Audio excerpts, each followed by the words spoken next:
بسم اللہ الرحمن الرحیم۔ السلام علیکم۔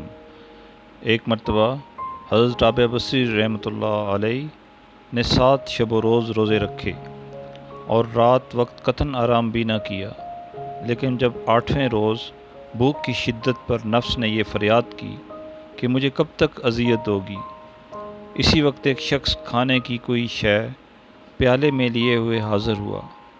آپ نے اس شخص سے پیالہ لے کر رکھ دیا، پھر شمع روشن کرنے اٹھیں اور اسی وقت ایک بلی کہیں سے آئی اور اس نے وہ پیالہ الٹ دیا۔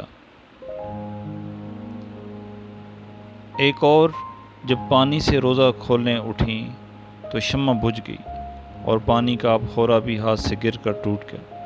اس وقت آپ نے ایک دل دوزہ بھر کر اللہ تعالیٰ سے عرض کیا، میرے ساتھ یہ کیسا معاملہ کیا جا رہا ہے؟